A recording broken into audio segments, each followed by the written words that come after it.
and you're listening to Teacher Talk, an ETT Podcast production.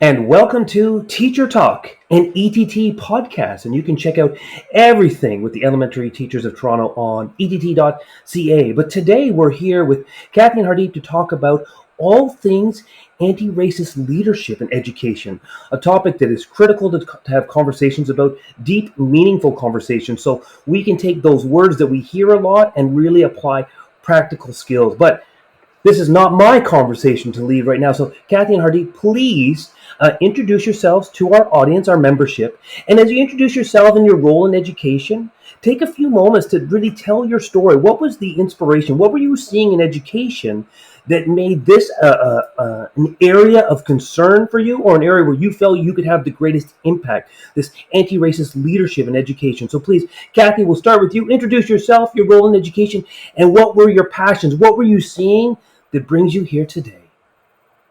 Thank you so much. And thank you again for having me here along with my colleague, Hardeep. It's great to be here. And so, again, my name is Kathy Lewis. I am a Black Afri-Caribbean woman educator and scholar. In terms of what actually brought me to anti-racist leadership, it's more so placed within the context of my history.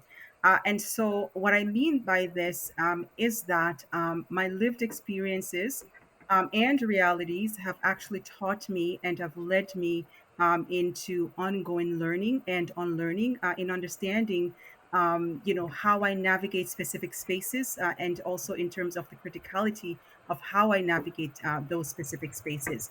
What I've also come to learn and to realize that in navigating some of these spaces, even within my school, in the first year of my teaching career, I've noticed that there are a lot of students, pardon me, particularly students of Black Indigenous again ancestry, who've been extremely pushed out, been extremely marginalized by way of their ancestry. And so, specifically in terms of what's been taught, what's not been taught, how it's taught, again for their own critical engagement and affirmation of self, as well as for their own critical engagement in our society at large. And so that what was actually triggered that passion within the context of education, to understand that I too have a major role to play in this, in terms of how we interrupt, in terms of how we are, let me just qualify this, collectively interrupt and disrupt some of these spaces that actually seek to marginalize our students. And also, of course, we see the spillover effect even within in our society at large. And so this is where my passion lies. My passion lies within collectivism. My passion lies within student success, all student success, but particularly for students who have been historically marginalized. There's a need, there's a call to action, and it also includes all of our efforts and all of our strategic effort in terms of how we work to address some of these issues in the spaces of education. Kathy, that's wonderful. Thank you so much. I'll take a few notes. Just the how things are taught and what is not taught really resonated. And I love the idea of how you put those two words together, the interrupt to disrupt. And I really never framed it that way, where it's not just solely disruption just for the sake of disruption. It's an interruption that sort of places that space where we can then disrupt forward. So I really like that. That's going to be something that sticks with me. Hardy, please, you let us know what your role is in education and what were your passions and what were you seeing that brought you to this space where anti-racist leadership was critical to sort of your desire to see change within our system. So thank you so much for having us on. We're really excited to have this important conversation. So my name is Hardeep Shergill. I'm an elementary school educator and a PhD student at the University of Toronto. And I think my journey in education, it led me in this space as a teacher due to a myriad of reasons. I'm very passionate about actionizing anti-racist and anti-colonial pedagogy. We know that there's a lack and a bridge between theory and practice. So I'm very enthusiastic and excited about how we can bridge those two together and how it exemplifies within a classroom environment. So I think growing up in Rexdale, Ontario, which is an underserved neighborhood in a community of Toronto that's often wrought with negative stereotypes, really impacted my lived experience, and the inequities in education and in society in general really were so overt. So as a child that attended elementary school and a very racialized high school as well, I often thought we were policed. There weren't enough resources or programs in place. The sacred knowledges that the students brought in and caregivers were often not respected by the school systems. The education system is not designed for all students. The education system was created to commit genocide. And as a child, when growing up in Rexdale, it just brought about so many emotional reactions, from anger to passion to advocating for change, that really, really influenced my career as an educator. But not only that, I think just even having seen the devastating effects of British colonial rule on from the partition of 1947 impacts my identity as an anti-colonial educator, because anti-racist leadership also involves anti-colonial action as well. So my grandparents on my dad's side, they had to flee their home, which is now the province of Punjab in Pakistan. And because of the decisions that were made by the British colonial powers, my grandma and grandpa, along with my aunt, they had to escape. They lost each other during the journey, as well as my grandpa would share with me as a kid. But somehow they found their way back, and all of this just because a few people made the choice to cut up the land. So that really impacted how I saw the world, and looking at the traumas that my grandma and grandpa had to go through, it really it reinforced my journey, not only as an educator to seek more about my own Punjabi Sikh heritage. So I identify as a Punjabi Sikh woman, but to reclaim my own Punjabi indigeneity and also make sure that the lived experiences, racial and ethnic histories of all students are centered in the curriculum, which is often not the case. So these are just some of the reasons that led me to my career and my passion for anti-racism. Thank you, Hardeep, so much for highlighting so much of your identity, and Kathy, you as well, for speaking to your own lived experiences and your own positionality within education in terms of your identity and how they so impact the work that you are doing in the classroom. Because as we stand in front of our students, we want them to feel that same connection to their identities as well. And it's important to see that from the educator standpoint, that we are also considering our own identities and how they impact the work that we are doing in the classroom as well, and how much of our identities also impact the way that we teach. So I really appreciate, Hardeep, you mentioning bridging the gap between theory and practice, because that's really where all the work is. The theory is there. We learn so much about the theory, but how do we actualize it in the classroom, and how do we put it into practice? As you said, with actionizing the anti-colonial education, that is so important, and I thank you both for speaking to that in this episode, and I'm sure that you are going to be telling us so much more about that as we speak over the next half hour or so. So let's not waste any time. Let's get right into it. Tell us a little bit more about your work in anti-racist leadership. What does this look like in action? Tell us about some of the work that you have done in your PhD program, and what are you learning about, and makes you so passionate to bring this theory into practice in the classroom setting. Hardeep, we can start with you. Yeah. I think before we begin to have a conversation about anti racist leadership, it's important to address the positionalities the entry point through which we in this conversation. So, as a Punjabi Sikh woman who also has a disability, who grew up in an underserved neighborhood, it has really affected the ways in which I view the world. And of course, as I spoke about the colonial violence that my family has had to face as well as a result of the actions of British colonial powers. When we talk about anti-racist leadership, it's the centrality of race. We are talking about the interlocking of systems, capitalism, sexism, heteropatriarchy, ableism. They're all linked, but with the notion of race at the center. Not everyone faces oppression in similar ways. So, for example, Kathy, who is my not only my friend, I consider her as a sister. She is Black.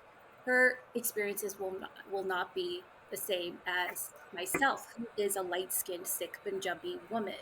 My approximation to whiteness affords me privileges on Takarano or Turtle Island, being mindful as well that we are all complicit in these systems of oppression, but not everyone's oppression is the same. I am standing here, or I'm sitting here on Turtle Island, in Takaranto, on Indigenous land. As I said before, the education system was used as a tool to commit genocide. So I myself am complicit uh, in these systems of oppression. And I think about my ancestors and reaffirming my own Punjabi indigeneity and learning more about my ancestral land of Punjab, being someone who's born and raised here. My ancestors were often denied entrance into Canada as a result of racial, ethnic discrimination. Their stories are often not told, but I'm so grateful to their sacrifices because I would not be here today if it wasn't for them. Why do we engage? This is about creating ethical and moral learners, as Dr. George Day, or Nana, as we call him, states, whose histories and narratives are centered, whose stories are brushed to the sidelines. Which version of history are learners being indoctrinated with? And how do we come to a greater understanding of the need to also speak to the racial and ethnic history of our learners? Colonialism has not ended. It's just changed its face. We need to have a conversation about our own complicities and oppression in the violent systems of white supremacy and and also interrogate how whiteness shows up.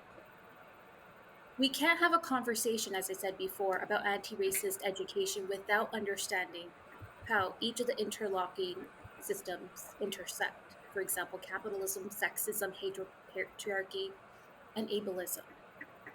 Which history are learners currently being indoctrinated with? So, and which history should they deserve to know? Nana has illustrated it so beautifully. Which history do learners need to know versus which history should learners should know? And Kathy will uh, jump on and exemplify my points a little bit further. It's so crucial that when we're thinking about the moral and ethical student that we wish to have in our classrooms, so, what type of just society are we trying to create? It's very, very important to center student identity and caregiver voice because they all come with sacred knowledges. So, if we truly want to shift the system, we need to talk about the history, what happened in the past, what's going on now, and where are we going in the future? What is it about race that evokes such a visceral reaction amongst people? And that's something that I've always reflected upon because as soon as you say race, it's like silence. I've been told quite a few times over the course of my career, maybe you shouldn't say white supremacy. Maybe you shouldn't say whiteness. Maybe you should just fluff it down a little bit. But that's not what anti-racist leadership is about. It's being brave, calling and naming out the structures in place, because anti-racist leadership is different than anti-bias learning. So we must ask ourselves, what type of schools do we want for our kids? Which history are we centering at the moment? Whose version of history? And where do we go forward? And I'm going to pass it on to Kathy. Thank you so much, Hardeep. You've just said it all. And as I sat here listening to you, it also, uh, you know, makes me wonder and also think about my own positionality, right? And so, as a woman of Afri-Caribbean, descent, so Black Afri-Caribbean descent, as you've said, and that you've alluded to, is that the context of history matters, right? And so, for me, the context of my own history is most essential because it allows me to develop that critical and important understanding of the nuances of our present. And I think that you've already, again, alluded to that in terms of the importance of us centering history. And so, centering history within the context of the student's own lived experiences and realities. I think this becomes a very authentic process once they are given the opportunity to, because it's self affirming rather than self denying. And so self denying and denial, even though it's not explicitly done, but a refusal to bring in students' own lived experiences and realities is also a very, again, very much process of actually self denying that can also be very genocidal. And so we're talking about epistemic violence as what my mentor, Dr. Day, again, so expressed and articulated. It's the violence, right, of the epistemics or epistemes that are, again, maybe not brought in, or maybe that's been scanned or skimmed within the process of learning. And so it's extremely, very much important that we begin to have that critical conversation in terms of what's absent, and if so, how and why, and how do we bring in a very authentic, meaningful way, all of the stories that are very much a part of the learning experiences within in our classroom. I think there's also a need to also center the intentionality in terms of of our interactions and our participations within these spaces, and understanding that these are the driving force, or should be the driving forces, of all of our responses, with the need to actually gain a deeper understanding of all our roles, responsibilities, as well as criticalities and complicities, as what my colleague just mentioned, right? All of us are complicit. And so, for myself, I also do recognize and acknowledge my own power and privilege within this, even though, I identify as a person of African descent that is oftentimes, historically marginalized. But I also do recognize the power and privilege that comes.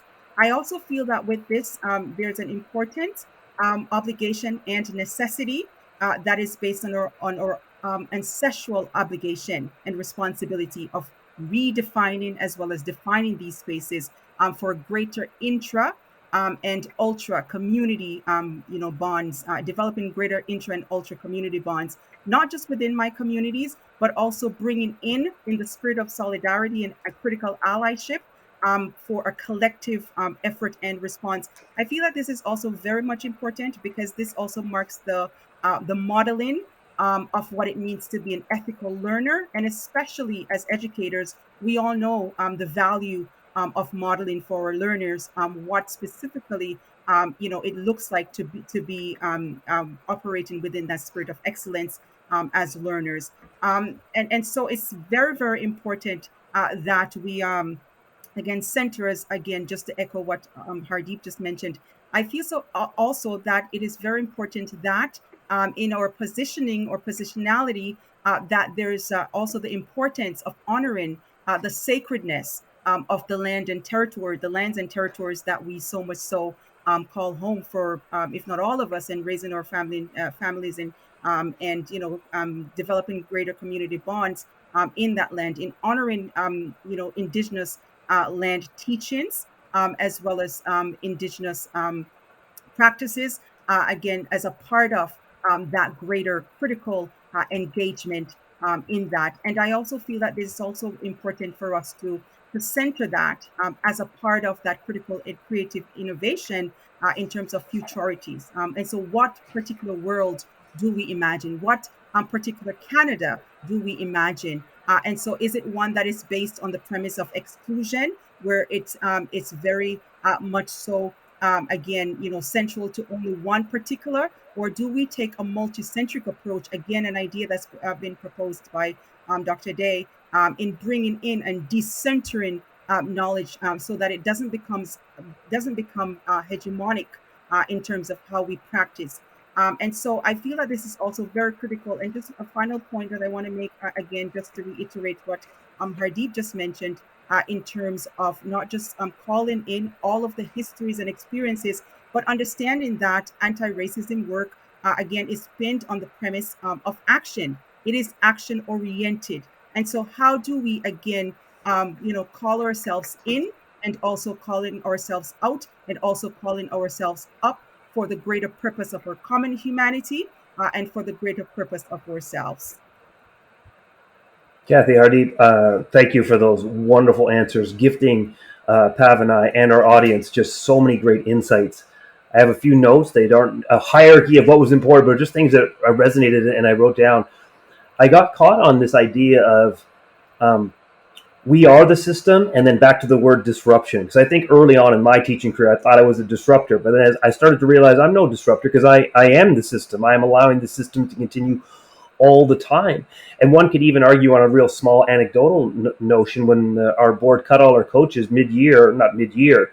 Ultimately, we were all complacent in letting this happen, despite our anger or our desire to disrupt. We just allowed it to go on. And so I think me as a teacher, this is something I deal with. And for me as a vernacular, I've dropped the idea of being a disruptor because ultimately if I'm still teaching and I'm not challenging the system to make changes and I take on more workload, I allow the system to keep functioning without challenging the system, as much as teachers need to challenge themselves and those things. But also, how many times do teachers allow the system an entire pass because they'll just do more work or do something a little different or take on an extra workload, and we're constantly giving our system a pass where we know our system needs to make these changes. So thank you for gifting me and our audience that reminder, because there's something that it's contrasting with what we're doing. We want to be driving change. We want to be disrupting the system, yet in the same moment, we are the system, and we constantly allow the system to perpetuate what's going on.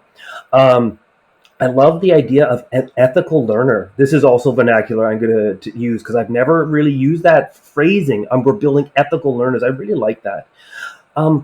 If I were to bring this, we talked about theory to practice, and we know our audience is predominantly teachers.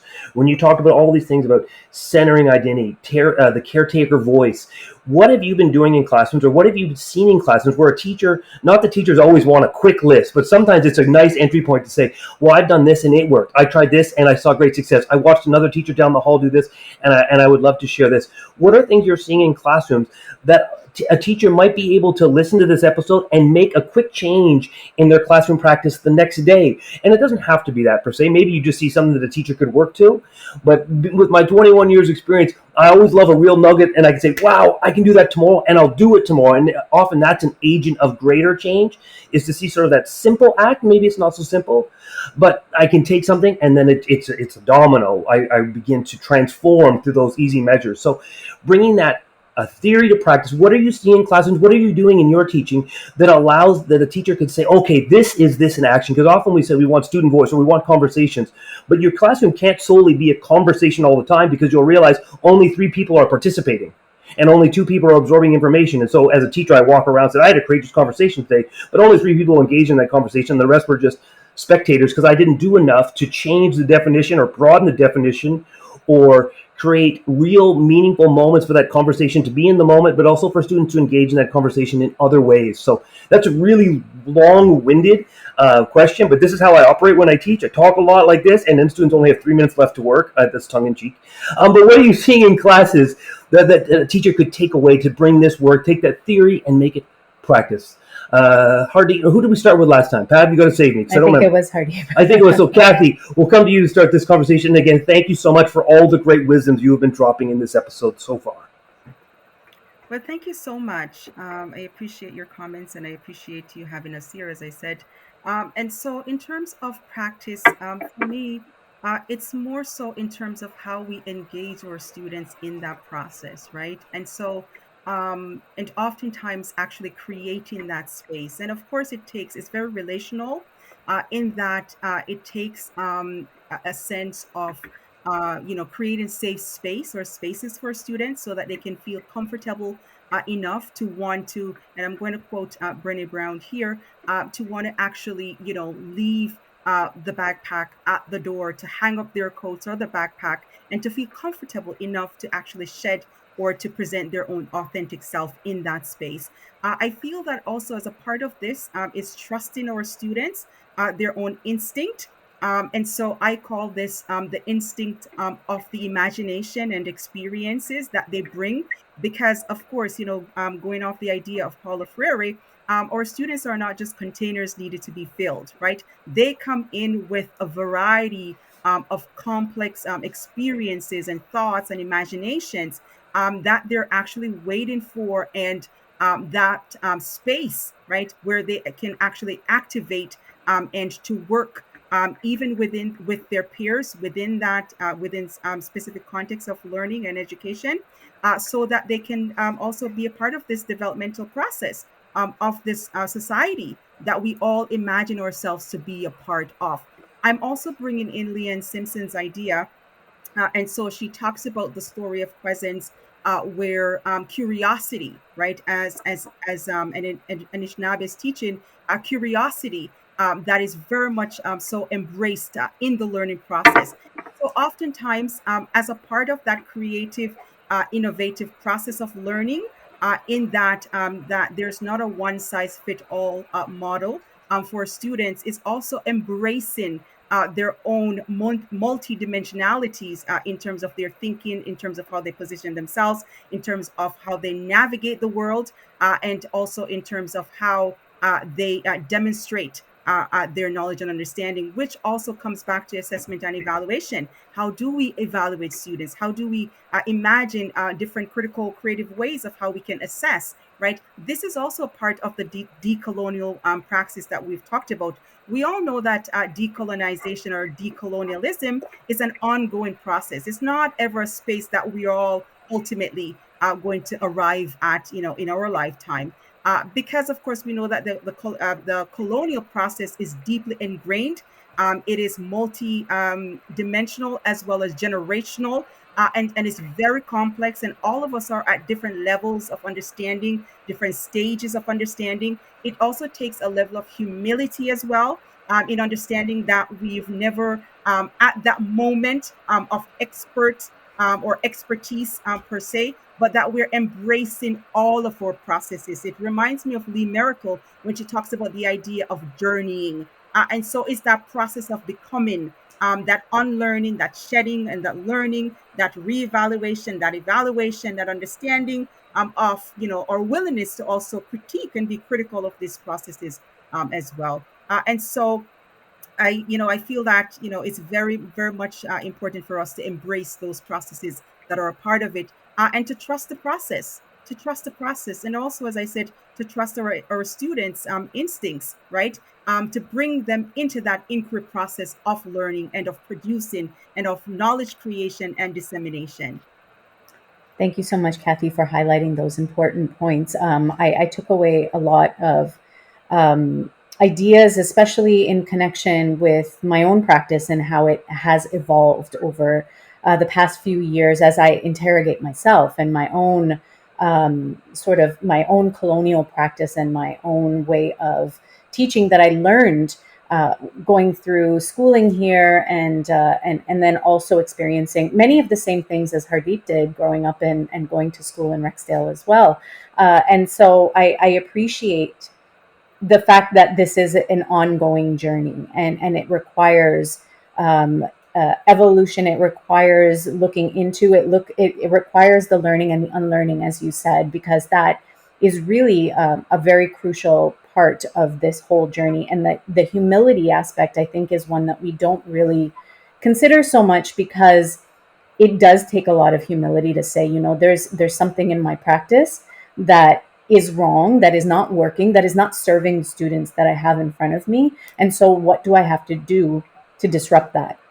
And I think that it takes a lot of internal reflection to be able to make that happen. And this is where the journey for myself, I think, begins as an educator, is looking at my practice, and how is it serving, how has it harmed students in the past, and what am I still doing in the classroom that causes that. So I appreciate that learning from you, Kathy. Hardeep, how about yourself? Is there anything that you would like to talk about in terms of practice in the classroom as well? Kathy has, I wanted to just echo everything that Kathy has brilliantly expressed. And I love, Pav, that you're the notion of interrogating the self and self reflection, which is super important and significant for our own teacher practices, because no one is perfect. And as part of the anti-racist leadership, we are not coming from a hierarchical role. We're coming in with as a circle that everybody has different entry points. Everybody as a community, it's a collective um, it's a collective group effort with the notion of solidarity at the center. So I abhor the title of the expert. Even when I was an early reading coach, I would say no, I'm not an expert. I'm here to learn with everyone else. But I just love storybooks, picture books, critical literacy. Oh my goodness! But like I can get lost at chapters for days and days, but storybooks that capture the essence of, well, not only student voice but student and caregiver identity, so important. But choosing the right storybook, for example, is the author a part of the same community that the story is being written about? Super important. Or do they represent the community? Are there any negative stereotypes about the community, about sexism, about race, about class? So actually interrogating picture books and storybooks, and just having a rich read aloud for a week, and not only reinforcing literacy skills, but it's so comprehensive. You can use a picture book throughout the curriculum, even I would argue for older students. That student voice, when the students themselves are saying something to us, that's data right there. So that's informal data collection. What would you like to see in the classroom? What books would you like to see? What holidays do you celebrate? But then moving on to what languages do you speak? Carrying it on to, as Nan always says, schools as community hubs. How can we make that connection with caregivers in the community? So as an educator, not only do they incorporate storybooks, but I would invite caregivers and families to read with their students, with their loved ones, every Fridays in their classroom. And it was an open door policy. They would, of course, this was pre-COVID, but they would come in and read with their child or family member, and students loved it. And it was just a great way to build that connection between home and community and school, because they come in with their own sacred knowledges as well. And we want to make sure that we capture their essence. And I um, also wanted to, if parents or caregivers are sending their most prized possession to school, their child or their loved one, we have a moral and ethical duty and obligation to ensure that their identities are also being centered. Hip hop pedagogy, it's not talked about enough, but my goodness, the brilliance that comes out of children. I'm an elementary school teacher, but it's so vast. And when people say, it's they're too young, for kids as young as 3 and 4, so many studies have shown it. They show racial preference, they are aware of racial identities as young as 3 years of age. So if kids know about that already, it's never too young to teach it. But also, as Kathy mentioned, interrogating the assessment strategies that we're using. So, as part of the school improvement plan, are we going in, or are we being placed as a teacher or an admin? Are we using that from a Eurocentric leadership point of view where we're still centering whiteness? Are we using data collection and only looking at one specific data collection and looking at numbers only? Because numbers are not neutral. So, how are the caregiver voices presented? So, how are our own biases affecting the assessment that we're making of kids? Because research, again, Gillian Parekh did a really cool study, I think it was 2018, about how teachers assess students based on learning skills in Ontario. And teacher biases, it does happen. But I love how Pav, you said the self-reflection, and it's we all make mistakes. No one is perfect. But I think these are just a few snippets and ways in which we can interrogate. And I always like to ask that question: for whom was this assessment tool created by, and by whom was it created? For whom was it created for, and by whom was it created by? Because the sample size that a lot of these assessment tools have been tested on don't necessarily represent our kids in our classroom across a school board. So how can we tailor that and modify it to make sure that the needs of our kids and communities and caregivers are also part of that? So these are just a few takeaways. Yeah, and even the few takeaways that you both have provided for us are there's so many, and there's so many notes that I have even taken, things that I wish that we had enough time to talk all about in this conversation and elaborate further. But it just goes to reflect that the work that you two are doing through your programs and through the leadership work in the school systems it's a lot. It's a lot of work. It's a lot for us to take in. A few of the things that you both have talked about really stand out to me as that notion of community and bringing the community in, the critical literacy piece. These are great ways to initiate the conversation in the classroom, and they're easy. And many educators probably find that it's something that they are probably doing on one level or another, and then you just take that to the next level. Whereas you're not just, let's say, for example, we're talking about the critical literacy, you're not just talking about the book itself and the content in the book, but you're talking about the author and the identities of the authors. And something that I learned a lot about through Indigenous story work is honoring the author and the work that they have done in their lived experiences as part of that critical literacy piece. And so if we just take each of these things a little bit further, there's so much more that we can derive from the work that we are doing in our classrooms already. And it takes it beyond what we have been used to doing in the classroom for so many years. Another piece that you both have touched upon is the assessment and evaluation. And I think that I know that Che is nodding his head as well, because I feel like this is an area of education that is not interrogated enough. It's not disrupted enough, because when it comes down to, I need to provide a mark for this student, I need to get these report cards done, it becomes just checking off boxes. And as you mentioned, the learning skills, something that Che and I have talked about so much, it becomes an aspect of compliance. And is that something that we are just doing to make it easy for ourselves as educators, or are we really disrupting that practice and taking a look at how we are assessing and evaluating the students that we have in front of us? And so I think that those are some key pieces that really stood out to me. And before I move on to the next part of the conversation, I just wanted to ask if Che, because I know that you've taken a lot of notes yourself, was there anything that you wanted to add? Oh, lots to add, because just inspired by all these contents. I can't even read what the question is because I've got notes everywhere filling the page. And Pat, you talked on that. You extracted those critical elements. I often think of teachers when we move to differentiation, but then we funnel it back to a test at the end. We ultimately become the big hypocrite. Like we talked about earlier, a commitment to differentiation needs to be a commitment to broadening how you assess. And Pat, I made a personal connection because I was thinking of two projects we've worked on. And one, we've worked on podcasting, but our podcasting became more critical to the classroom when we realized the student's ability to just voice and tell a story about their knowledge was a more impactful piece to listen to what they were thinking. And so our podcast didn't just become a tech tool. All of a sudden became, this is what differentiating your assessment looks like. It means committed to a podcast where that's the podcast. It's not podcast and then a test. It's the podcast. It's student talking. And we heard so much here about making sure we get that caretaker voice connected to our schools.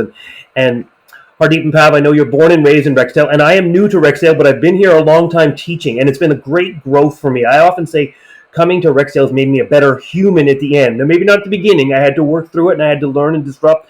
But I always think my last 3 years teaching have been my best because I'm becoming more in tune with who I am, which also means I'm aware of my weaknesses.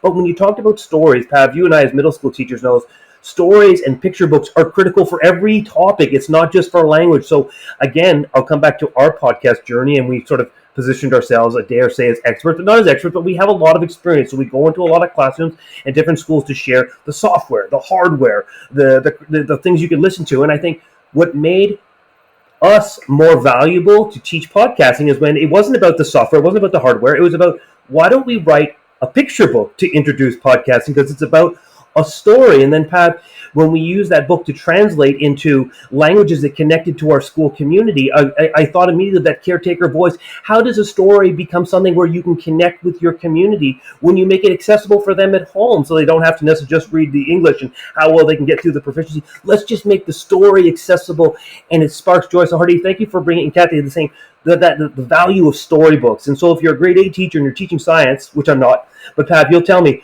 well, we can use a story to start that off. And so those were just some of the comments that I had highlighted in bold. I think we can go right to this last question if you want. And Kathy and Hardeep, because it's been such a valuable conversation, you have gifted us and our audience such great insights. Why don't we leave off with one, if you wanted to talk about something that you didn't get a chance, drop it in there. But two, tell us what's on the horizon for you. What do you two have going on, and where do you see your journey continuing to manifest? And I believe now it is Hardeep first, right, Pat? Or did I get that wrong? Am I mixed up again? I don't Save remember. me. Oh, so, okay. Well, I'm going to assume it's Hardeep, but if Kathy, if it wasn't your turn, I do apologize for that. So, Hardeep, why don't you tell us what's next on the horizon for you? Well, I'll be a grade 3 elementary school teacher, so I'm excited to go back to the classroom where I'm just looking forward to creating projects with my kids, and that in of itself, and centering student voice, and of course centering their student identities as well at the heart of it. Kathy and I will also, since we're both part of the Center of Integrative Anti-Racism Studies the University of Toronto, we will be having a decolonization conference from November 9th to November 11th, right, Kathy? I just want to, yeah, and we're urging, please, please do attend if you're able to. We have amazing scholars and speakers like Dr. Vidya Shah appearing, and it's just a really, really worthwhile experience to listen to such esteemed individuals who are just fighting for a just world for all of us. At this conference, Kathy and I will also be presenting as well, so both her and I are looking forward to that. And I want to just give you guys a shout out. Thank you so much for having us. And a big shout out to our mentor and elder. He's going to be watching this because we're going to forward this to him. This is for you. Thank you. Thank you. I wouldn't be here today without his support either. So thank you for having us. Thank you, Hardeep. And Kathy. Thank you so much, Hardeep. I really appreciate it. And I think you've said it, right, in terms of, future for us and moving forward with the Center of Integrative Anti-Racism Study there at University of Toronto.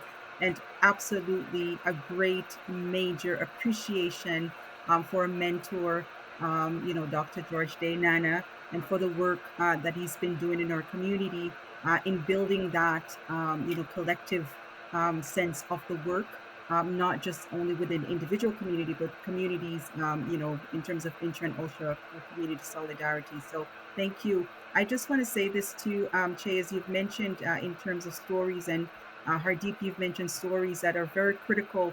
What you've described there, Che, is basically the multi-centric approach, right? In terms of how you can actually take one particular idea and decenter it within a decolonial frame and bringing in other pieces and aspects, right, of the learning. And so language becomes a very, major role, integral role in this. And so it reminds me of Chimamanda Adichie's when she talks about the danger of a single story, and how oftentimes the stories that are positioned can also become very stereotypical if it's just the one story that's being told.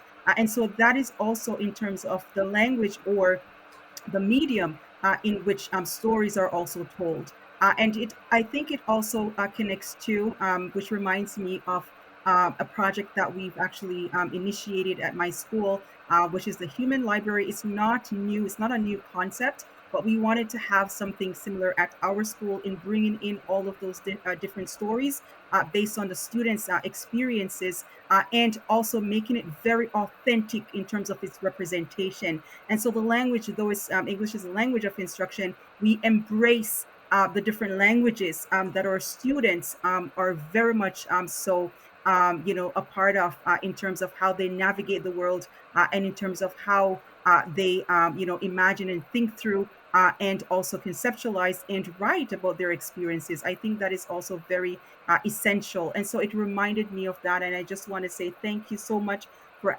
having us here on this program. It's been wonderful. It's, again, a blessing to be sharing with all of us and all of our listeners. Thank you so, so much for this experience.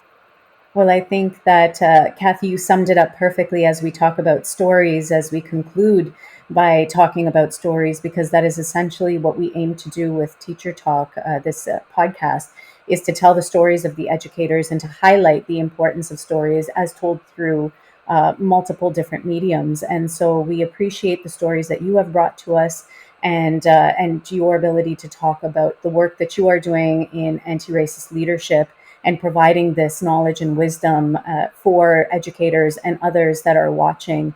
And I don't think that we can have a conversation about anti-racism without talking about Dr. Day's work. So I really appreciate bringing him into this conversation as well.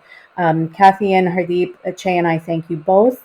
And we are really appreciative of the time that you have given to us on Teacher Talk and ETT Podcast. Thank you so much. Thank you. Thank you so much. Bye, everyone. Thank you for tuning in. And that's a wrap for today's episode of Teacher Talk, an ETT podcast production. We hope you enjoyed this insightful discussion. We'd like to remind you to rate, review, and subscribe to our podcast on your favorite platform. Your feedback helps us reach more educators like yourself.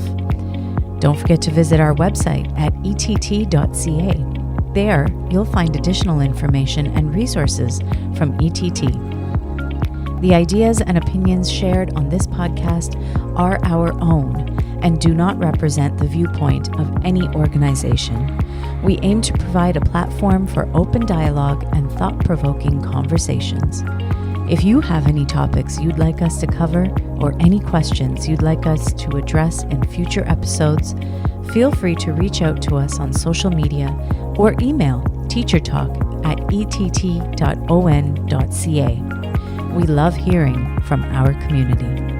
Teacher Talk is a Che and Pav educational services production where we strive to bring you the best educational production and professional development. You can connect with us at cheandpav.com for all your podcasting needs.